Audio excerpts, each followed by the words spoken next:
Ya ustedes saben que en los tejidos de los hongos se reproducen por gemación, por setación, por endopuración, o a veces, muchas veces, por simple división. Entonces, son unos pocos, si bien es cierto, son una buena cantidad, son más de 100.000 especies de hongos que se conocen, que son patógenos, pero para el hombre son menos, o sea, la cantidad de patógenos es menos de los 100.000. Entonces, de paso, ¿no? Entonces, de las miles de especies conocidas de levaduras y hongos, solo aproximadamente un grupo menor, 100 de ellas, provocan enfermedades en los hombres y en los animales. Por eso es que las micosis son las infecciones producidas por los hongos propiamente dicho. Ahora, como señalaba en la clase anterior, las clasificaciones de las enfermedades infecciosas, tanto por virus y bacterias, muchas veces hay cierta controversia. Y acá, en las enfermedades por micosis, también existe esa controversia. Pero dentro de todas las diversas clasificaciones que se han diseñado, bueno, para mí la más frecuente, la más dinámica y la que se ajusta básicamente más a la correlación clínico-patológica es de acuerdo a digamos, la existencia del agente patógeno. Si son, digamos, agentes que vienen de afuera o que vienen de adentro, o sea, exógenas y endógenas. Pero, de todas maneras, es importante hacer un repaso de las clasificaciones que se desarrollan en la micosis. Y una de ellas es desde el punto de vista de que según el agente y el huésped, ¿no?, involucrados en la clasificación. O sea, son micosis primarias y micosis oportunistas. O según el tejido que parasiten, en micosis superficiales, subcutáneas, profundas o sistémicas, que también es importante saberlo, ¿no? Y que nos ayuda a nosotros al diagnóstico y al tratamiento. Las micosis superficiales, para poner algunos ejemplos, una de ellas es la dermatocitosis. En lo que se refiere a micosis subcutáneas, las proticosis también es un ejemplo clásico, ¿no?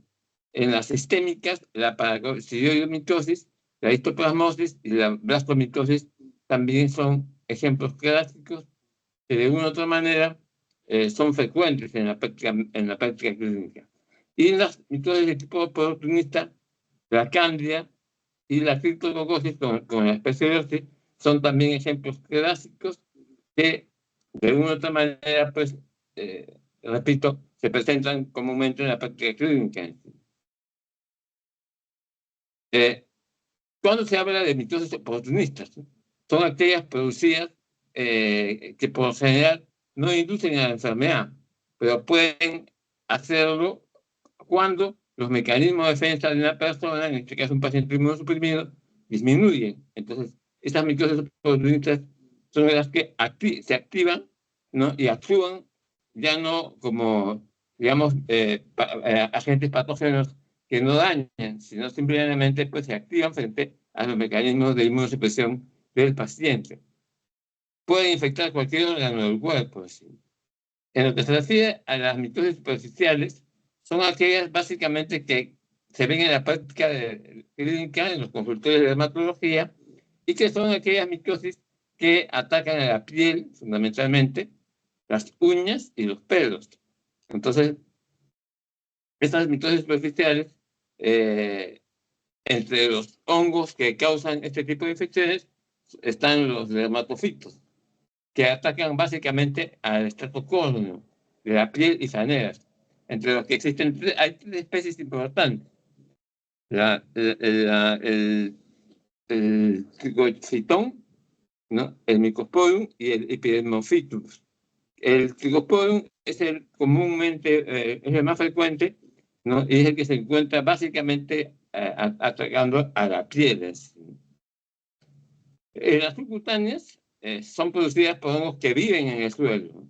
Y eso es importante porque hay una correlación entre la ubicación topográfica del agente patógeno y digamos, el tipo de micosis que va a desarrollar. Por eso es que toda micosis subcutánea, la primera posibilidad que tenemos que pensar es que el hongo viene de afuera, o sea, es exógeno, viene del suelo y casi siempre se presenta en forma de vegetación, en descomposición, y debe ser introducido al tejido subcutáneo para hacer que se desarrolle la infección.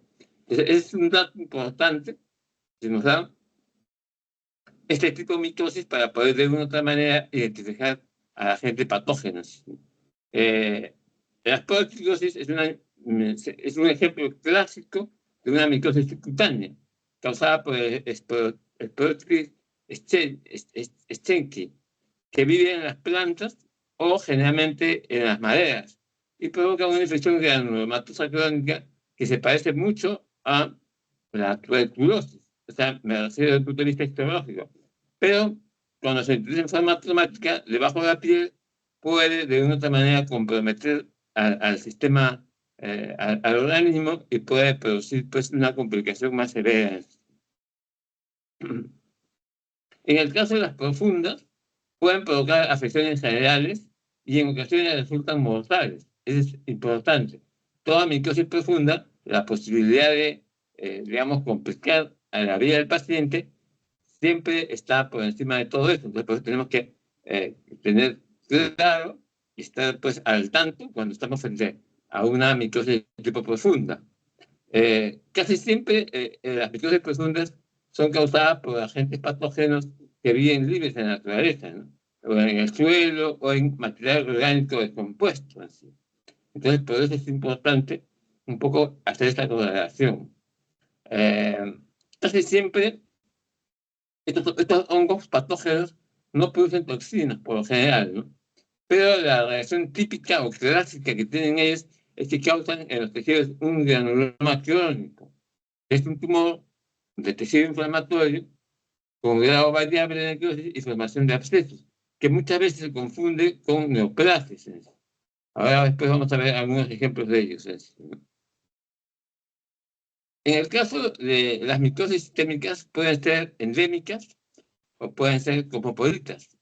¿Cuáles son los ejemplos clásicos de las micosis sistémicas endémicas? La histoplasmosis, la paracoccidiomicosis y básicamente, ¿no? Y en el caso de las universales compuestas, la criptococosis es el ejemplo clásico de una micosis sistémica.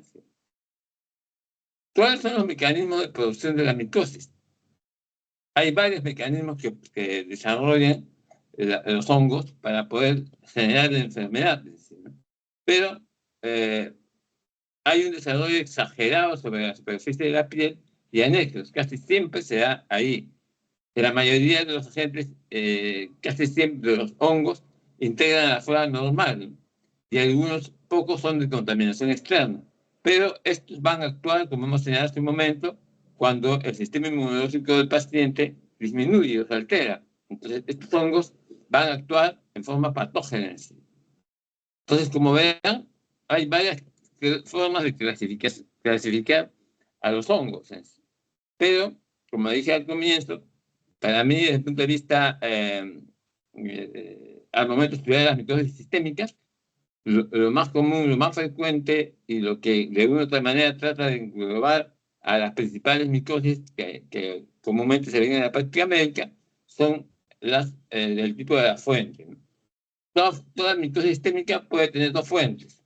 Una fuente endógena, en la cual los ejemplos clásicos es la candidiasis y la actinomicosis, y una fuente exógena, que el ejemplo clásico es la histoplasmosis, la criptococosis, la paracoccidiomicosis y la coccidiomicosis.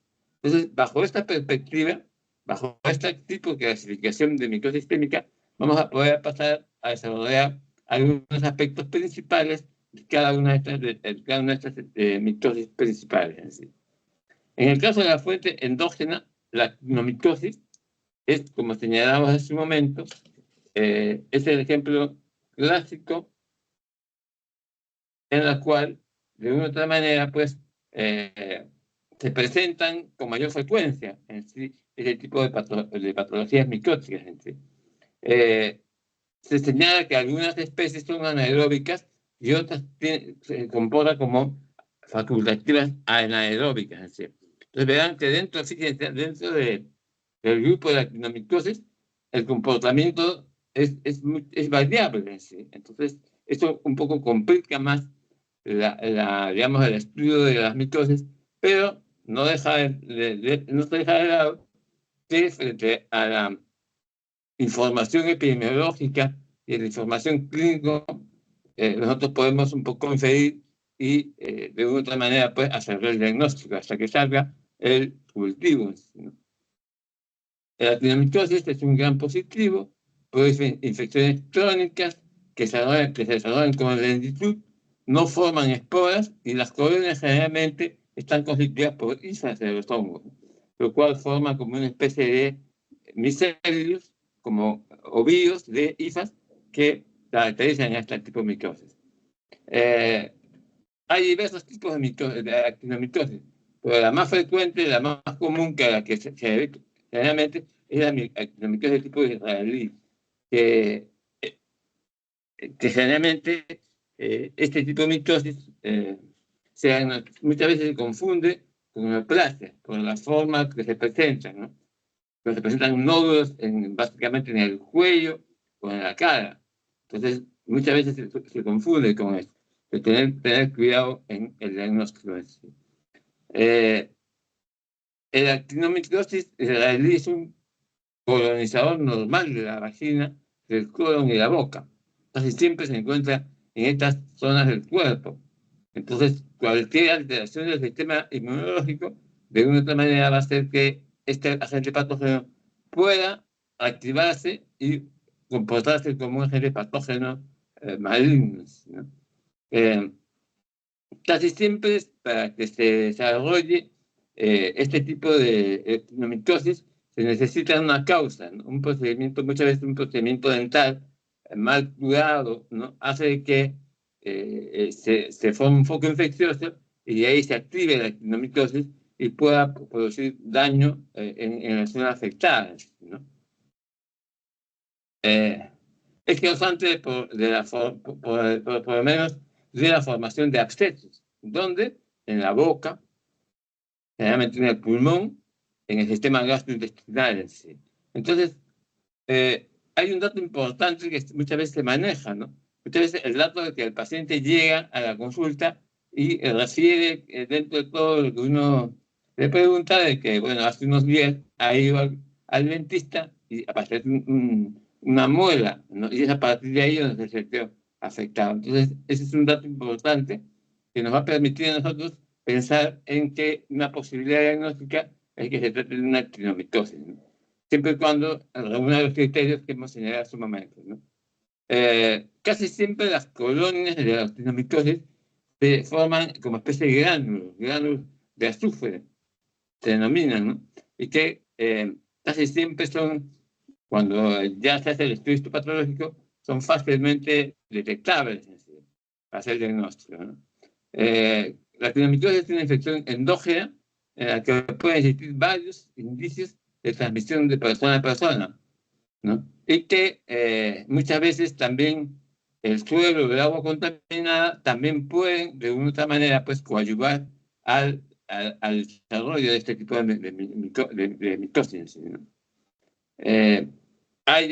También existen pacientes con infecciones torácicas que generalmente tienen antecedentes de aspiración o por lo menos tienen alguna enfermedad pulmonar y después se extiende hacia los tejidos adyacentes. Igualmente, en pacientes con infecciones abdominales, pueden ocurrir personas que han sido sometidas, por ejemplo, a una intervención quirúrgica de aparato gastrointestinal y han sufrido algún traumatismo en el intestino. Pueden formar abscesos y a partir de ahí la presencia de la actinomyces. Es raro, pero también tener en consideración que la actinomyces puede producir infección pélvica, ¿no? Como una manifestación secundaria de las infecciones abdominales, o también muchas veces se puede observar que las pacientes con DIU, muchas veces algunas han desarrollado este tipo de patología de actinomisis. Entonces, tener en consideración también este dato importante. En el caso de la actinomitosis torácica, son específicos digamos, la sintomatología, pero lo que se ha podido observar es que forman abscesos en el tejido pulmonar, ¿no?, en una primera etapa. Y posteriormente, estos abscesos pueden diseminarse a los tejidos adyacentes, conforme la enfermedad progresa. Esto es lo que se denomina los granos de azufre. Ahora, hay que tener en consideración que esta actinomitosis puede también desarrollarse en el sistema nervioso central, ¿no?, produciendo abscesos cerebral solitarios. Pero también pueden observar en pacientes con meningitis y abscesos epidurales. Entonces, también considerar a un paciente con meningitis o abscesos epidurales que puede también ser portador de actinomitis en sí. El diagnóstico es microbiológico. Muchas veces, cuando se toma la muestra de forma correcta, el pus y los granos de azufre son los que nosotros nos van a inducir al diagnóstico en sí. Lo que muchas veces se hace con la condición de Gram, el tejido de la muestra que nos envían, pues sometemos a la solución de Gram, en la cual pues, nos va a dar positivo para la actinomisis en sí, ¿no? Pero casi siempre lo más ideal, lo más frecuente es que sea un cultivo en medios líquidos y en la sangre, en anaerobios a 37 grados durante aproximadamente 15 días. Pero ojo, lógicamente, mientras sale el diagnóstico cultivo, nosotros tenemos que, como médicos, actuar. Por eso es que es importante todo el aspecto epidemiológico del paciente, hacer una buena historia clínica y también la prescripción diagnóstica para, de otra manera, empezar un tratamiento. ¿Sí? Bueno, esto es macroscópicamente hablando, ¿no?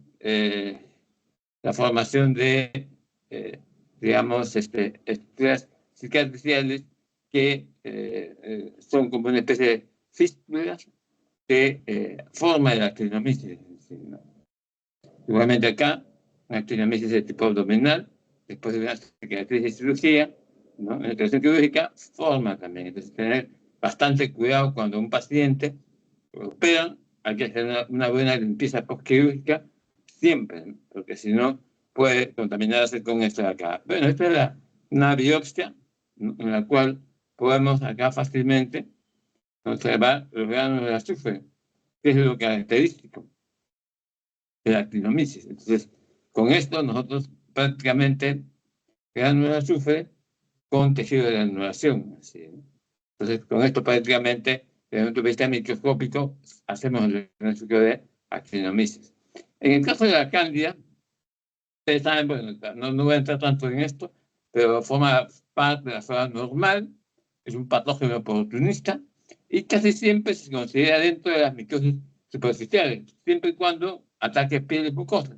Pero también recuerden que la cándida se comporta con una micosis profunda.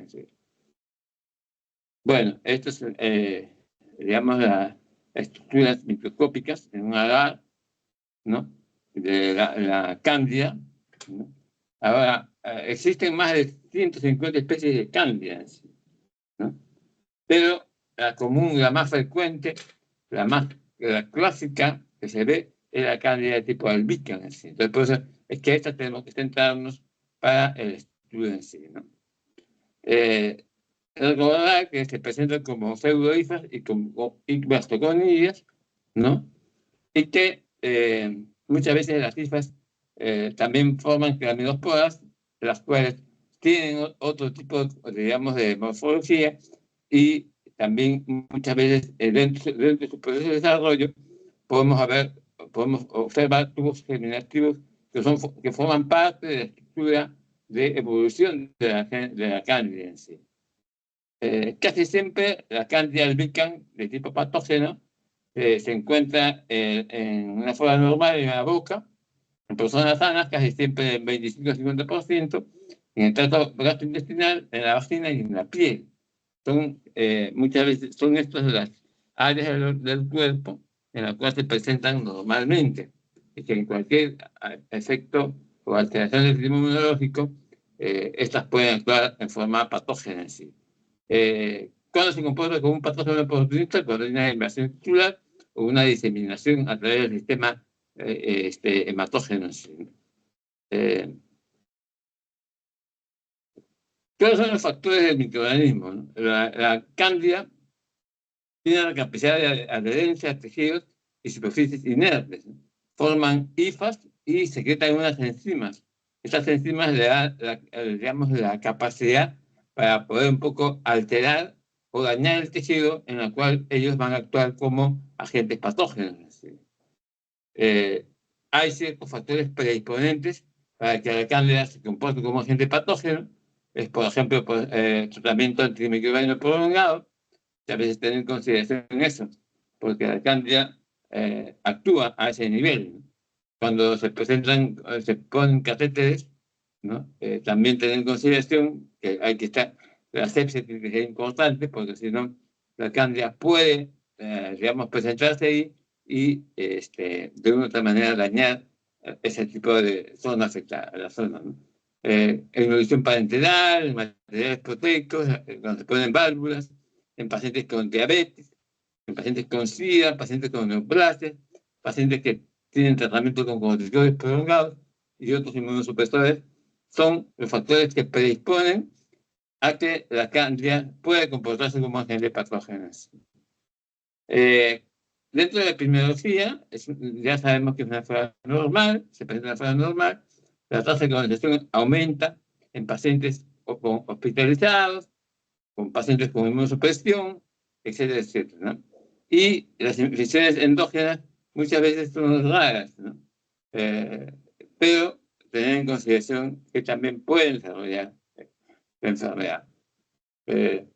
Lo más frecuente y lo más común son las infecciones mucocutáneas que producen la cándida albicans y que esto tiene un comportamiento clínico.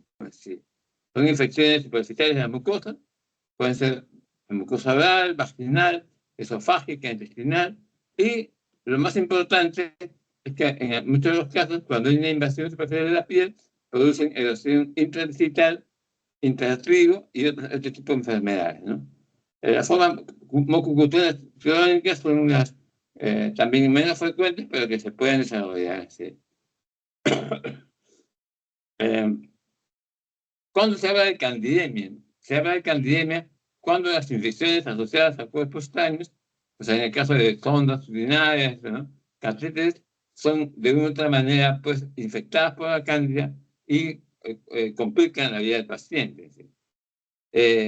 Por vía de hematógeno, la diseminación de la cándida puede llegar hasta desde el sistema nervioso central hasta los ojos. ¿Sí? Entonces, hay que tener en consideración que la diseminación de la cándida es importante conocerla. ¿Sí? El diagnóstico de cándida básicamente es macroscópico, pero también muchas veces pacientes que presentan inmunosupresión, uno toma la muestra, por ejemplo, de la faringe o de la vagina, y con una edición de Vigan podemos de una u otra manera pues, identificar al agente patógeno, que es la cándida. Lo común, lo frecuente es hacer el cultivo con saburo o medios bacteriológicos, es decir, que nos permiten identificar finalmente al género cándida. ¿No? En el caso de las fuentes exógenas, ¿no? Las mitosis sistémicas, uno de los ejemplos clásicos de fuentes exógenas es la histoplasmosis. ¿No? ¿Qué es la histoplasmosis? Realmente la histoplasmosis es un tipo de mitosis sistémica, ¿no? En la cual pues, se conocen generalmente tres tipos de géneros: el capsulatum, el rugois y el fascinosum. Pero casi siempre el más frecuente es el capsulatum. Es la histoplasmosis americana a pequeñas formas que de una u otra manera pues, se presentan no tan comúnmente, pero es la más frecuente en nuestros medios. ¿Sí? Generalmente la histoplasmosis muchas veces se conoce como enfermedad de Darling o artritis o histoplasmosis a pequeñas formas. ¿No? El agente es el histoplasma capsulatum y la mitosis es una mitosis benigna en la mayoría de los casos, pero puede tornarse grave y aguda con diseminación hematógena hacia los tejidos del sistema inmunitario.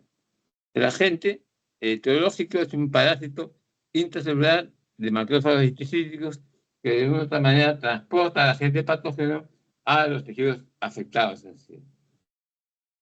Hablemos un poco de epidemiología, ¿no? Es una micosis de origen respiratorio, universal, ampliamente distribuida, y que las áreas endémicas se ubican en el continente americano.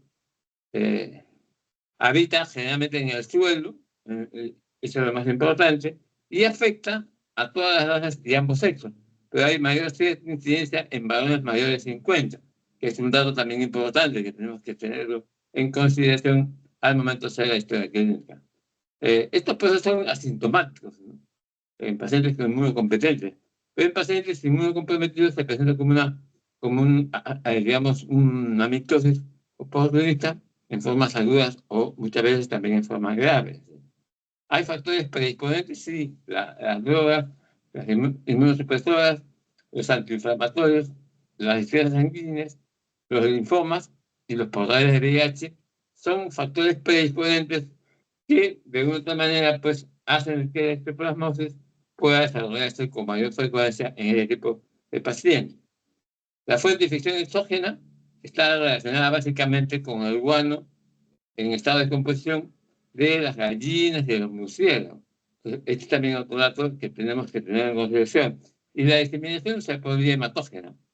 Tener en consideración que el tamaño de las microcolonias es de 2 a 5 nanomicros, así, ¿no?, que le permiten ya estar en el espacio alveolar donde sufren el denominado proceso de dimorfismo e inician el cuadro clínico en sí. En el caso de la infección primaria, muchas veces la histoplasmosis desarrolla focos bronconeumónicos, así, pero muchas veces se ha podido observar que estas levaduras intracelulares en el microscopio óptico se observan como células gigantes que tapizan en los espacios alveolares.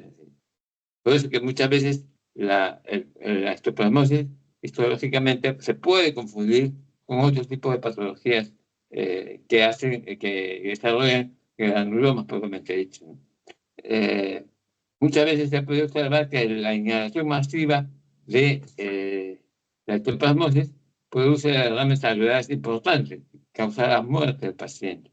En personas con inmunosupresión se forman granulomas de células gigantes y epitelioides, muchas veces con necrosis gaseosa central, pero pueden formar calcificaciones, lo que hace diferente de el cuadro histológico de la TBC. Viene acá, son una especie de granulomas que forman, ¿no?, en el parénquima pulmonar, ¿no?, cavernas, granulomas, tejido pulmonar, hacen granulomas en sí, ¿no?, con necrosis central. ¿Sí? Acá miren, gran cantidad de necrosis gaseosa. Acá miren, igual también, ¿no?, afectación del parénquima pulmonar, macroscópicamente hablando, con áreas de necrosis. ¿Sí? Pero este tipo de granulomas no son como los tuberculosos, que son pequeños, sino son grandes áreas en sí, por eso se diferencian en sí. Bueno, dentro de las manifestaciones clínicas, el 95% de afectación son asintomáticos. ¿Sí? Vale decir que el diagnóstico muchas veces se hace con una prueba intradérmica, que sale positiva, y presencia de lesiones residuales clasificadas en el parénquima pulmonar a través de una a través de una placa de rayos X en sí. Por eso todo paciente con, digamos, con sintomatología respiratoria siempre debe ser candidato a una placa de rayos X, para que esto nos puede ayudar a nosotros como un examen de auxiliar para detectar, pues, si es que qué hay en el parénquima pulmonar, ¿no? Eso es lo más importante en sí. El desarrollo básicamente determinado por la dosis infectante y la virulencia de la cepa y el grado de resistencia es importante tener en consideración para evaluar el cuadro clínico del paciente. Las manifestaciones clínicas son, digamos, un poquito inespecíficas, ¿no? Similar al resfriado, tos productiva, dolor cerebral, disnea, disfonía. Entonces, son inespecíficos. El cuadro generalmente sea los 15 o 22 días en sí. Muchas veces los pacientes empeoran, pero comienzan a producir fiebre, pérdida de peso, hemoptisis y sudoración, lo que de una u otra manera hace que se pueda diferenciar con una tuberculosis, ¿no?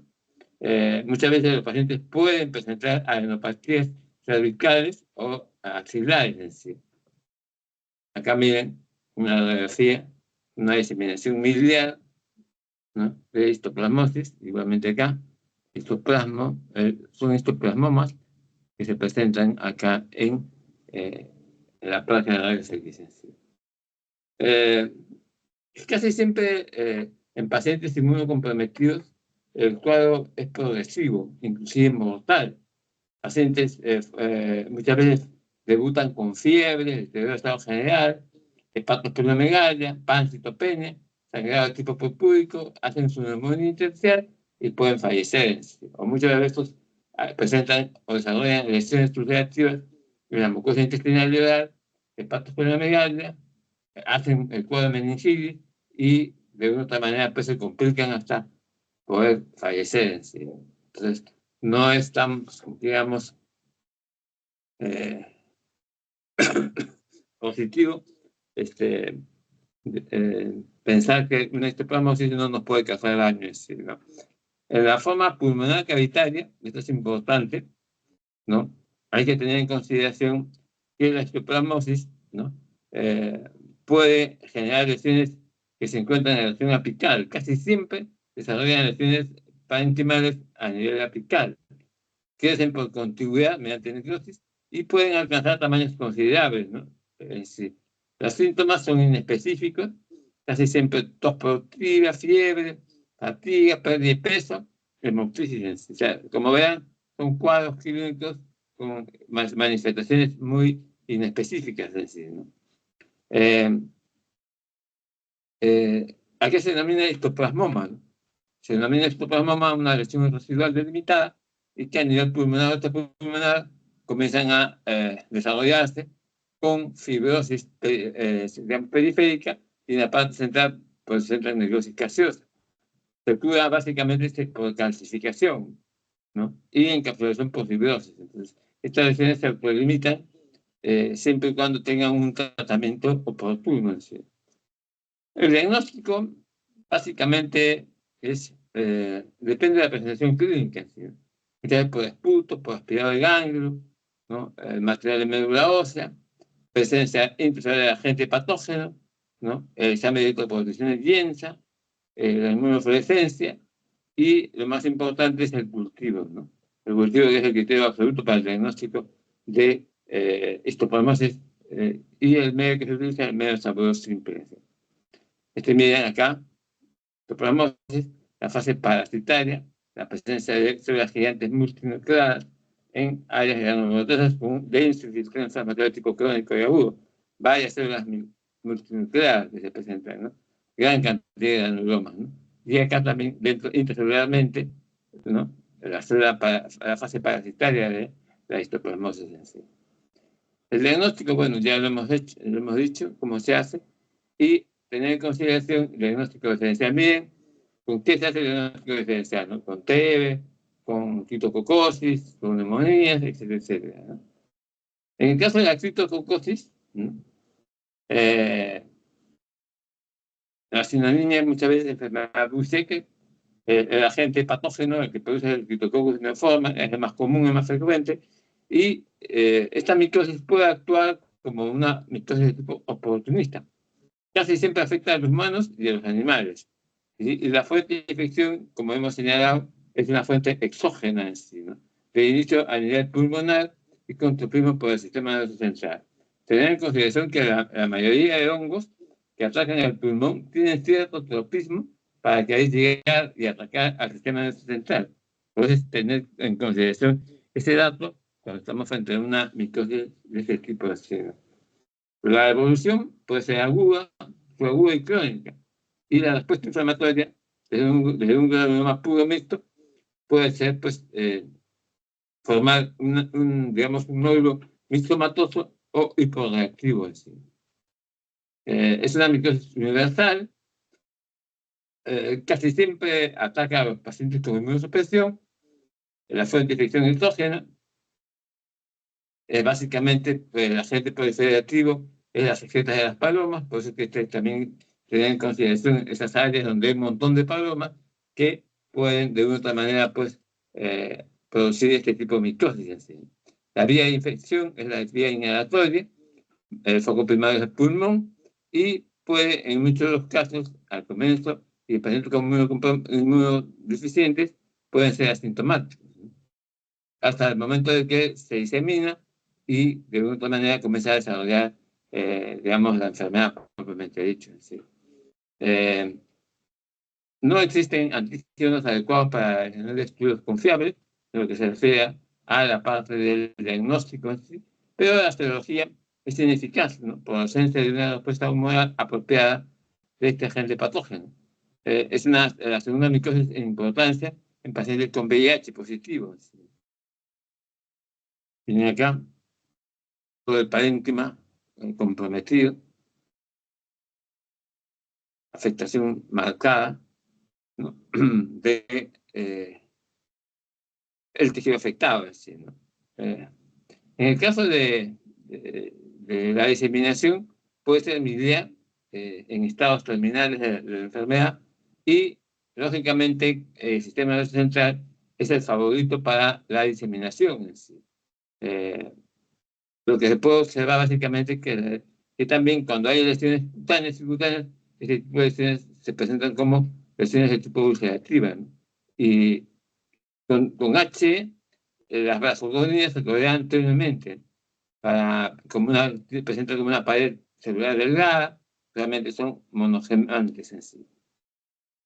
Las manifestaciones clínicas igualmente también son inespecíficas, están asociadas básicamente a la presentación de discrezas sanguíneas, enfermedades crónicas debilitantes y el tratamiento con inmunosupresores antiinflamatorios es el que de alguna otra manera pues, da cierta respuesta positiva a este tipo de pacientes.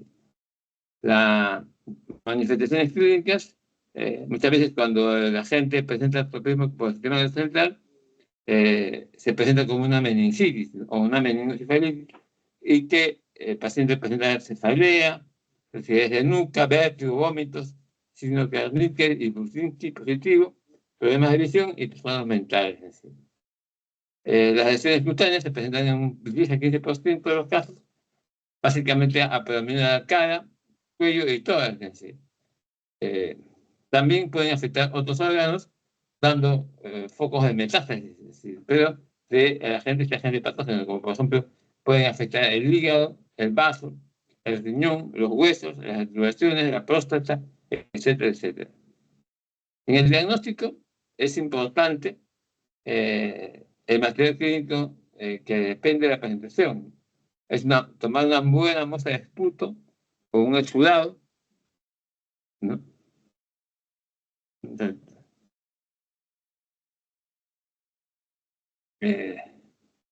es importante, como repito, el seguimiento del cefalorraquídeo y también la orina o material de biopsia o autopsia cuando ya el paciente ha fallecido.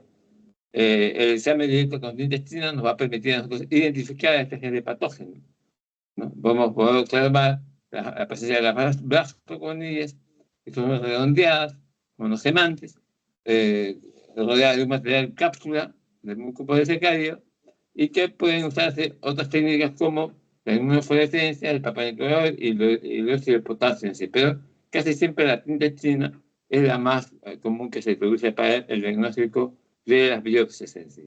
Acá vemos, miren, claramente la estructura del agente patógeno, claramente acá, ¿no? Claramente acá, ¿no? dentro de los tejidos en sí.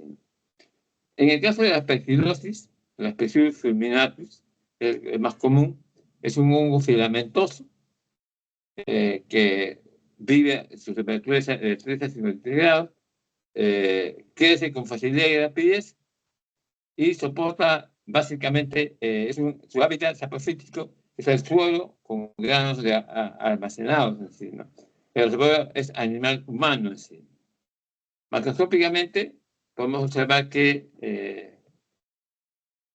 el Aspergillus se presenta como colonia en sí, ¿no? Como colonia de gérmenes. en la cual pues el color es un blanco medio verdoso, como pueden observarlo acá, ¿no?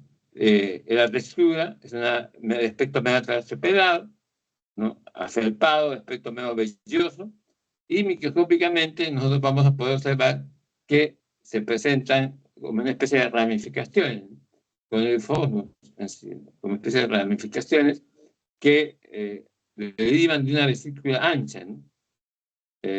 Uniseriada, es una colonia redonda, pseudoesférica y no ramificada en sí, ¿no? Las cifras y líneas son septadas básicamente. Entonces, microscópicamente tienen unas características un poco dimórficas, pero que de alguna manera nos permiten al estudio microscópico poder diferenciarlas.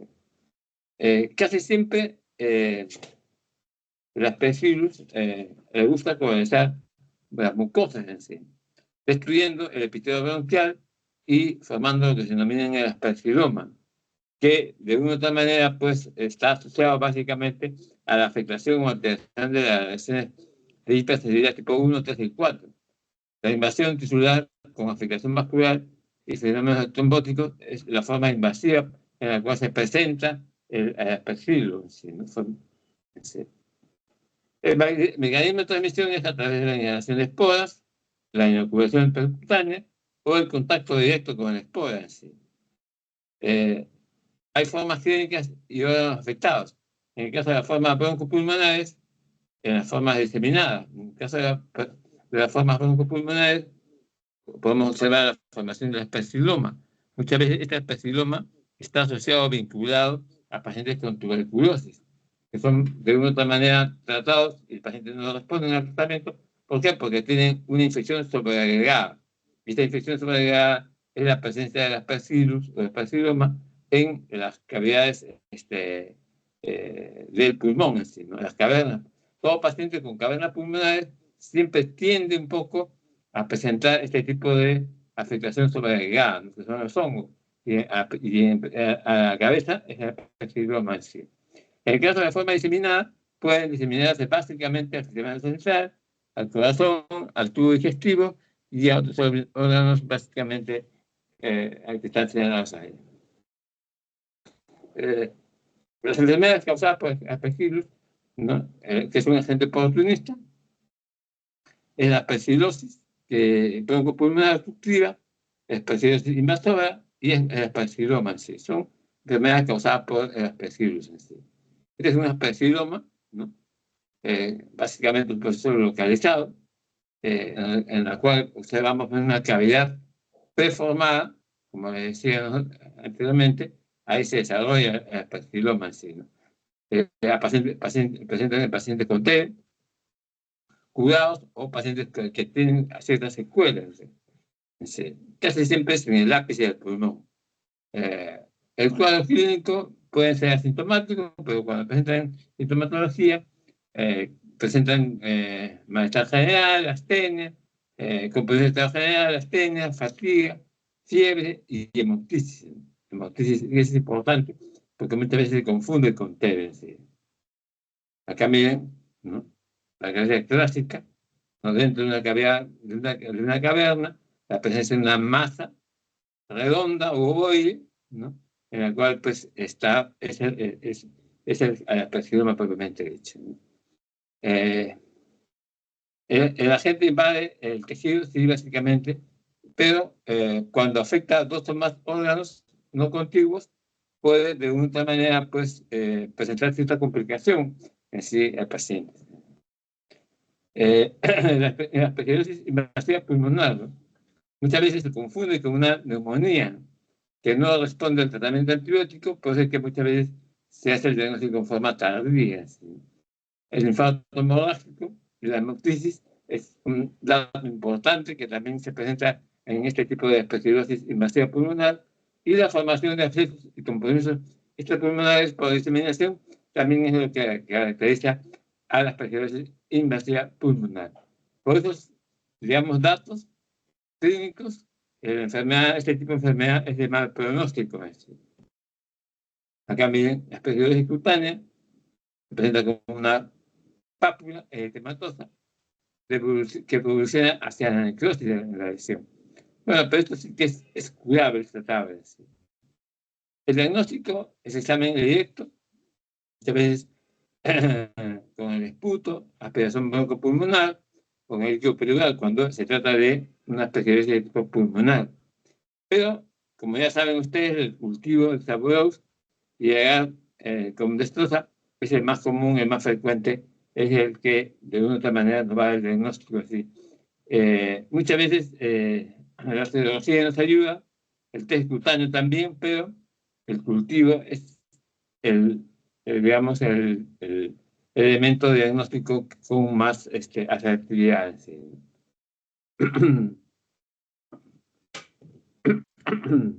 Bueno, para finalizar, en el caso de ¿qué es la blasquemicosis? La blasquemicosis es una enfermedad sistémica con amplia variedad de manifestaciones pulmonares y extrapulmonares y que muchas veces pueden confundirse con tuberculosis, ¿sí? Otros hongos como enfermedades malignas. ¿Sí? Es una micosis de curso subagudo o crónico causada por un hongo dimórfico que es el Blastomyces dermatitis y que caracteriza por que presenta lesiones granulomatosas y su productividad en los pulmones, piel y huesos. ¿Sí? Bueno, este es el estudio de vida de las Blastomyces, ¿no?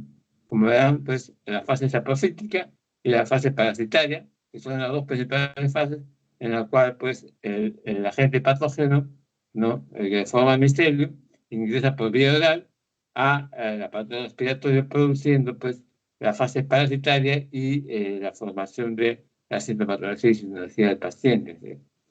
En biopsia, en casos cutáneos, se puede observar células monogemánticas, condición de H y PAS, podemos observar, ¿no? Como una estructura gemante, ¿sí? Como una especie de binucleación, ¿no? Pero es el blastomyces propiamente hecho. En el caso de las pruebas inmunológicas, también es un dato importante que tenemos que pedir a un paciente cuando se sospecha de blastomitosis, fijación de complemento, relación intradérmica de blastomyces. Y siempre pedir una tomografía o radiografía. ¿Por qué? Porque eso nos va a observar, nos va a permitir observar pues, las áreas de afectación pulmonares y bueno, esto es el estudio de blastomyces, de metritis, fase profítica y parasitaria. Macroscópicamente hablando, miren, se presentan como nódulos a nivel cervical, que muchas veces se confunden con ganglios, ¿no? Y que después de la extracción o el tratamiento podemos observar que las levaduras o digamos las estructuras de los uniformes con tensiones determinadas de Jensen, podemos identificarlas en un extendido que se realiza de la muestra afectada.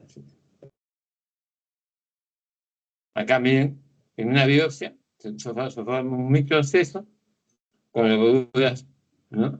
Y acá el agente patógeno, ¿sí? ¿no? Es el blastomyces, ¿no? Alrededor de un microabsceso. ¿Sí? Acá, con mayor frecuencia, miren, a mayor ¿no? Agente patógeno, el blastomyces, por acá también, alrededor de un sistema inflamatorio tipo crónico. ¿Sí? Bien, hasta ahí he tratado de hacer un resumen de lo que es la actinomitosis, de todas las enfermedades infecciosas micóticas, que como vean es amplio. Lo que he querido es que ustedes tengan una visión clara de uno, en primer lugar, de cómo se clasifican a las micosis en sí. En segundo lugar, las más frecuentes, las más comunes, que se presentan en nuestro medio. En tercer lugar, la micosis sistémica, que son las más frecuentes y que son las difíciles de tratar, y que para un mejor, digamos, enfoque, podemos desarrollar desde el punto de vista de la ubicación exógenas o endógenas. ¿Sí? ¿No?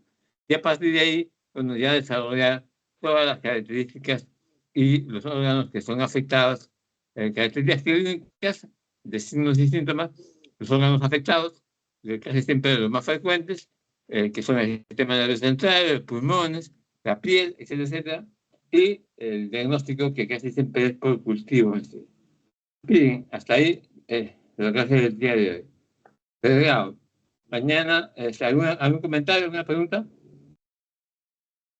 No, doctor, el día de mañana lo coordinamos y sus diapositivas, si fuera tan amable, doctor, por favor. Ya, perfecto. Ahora más tarde cuelgo las diapositivas de la vez pasada y las de ahora. Y lo Muchas de gracias. mañana, bueno, lo coordinamos después, pues, ¿no? Lo coordinamos, ¿sí? Gracias, doctor. Ya, perfecto. Bueno, buenas tardes con todos. Hasta luego. Estamos viendo.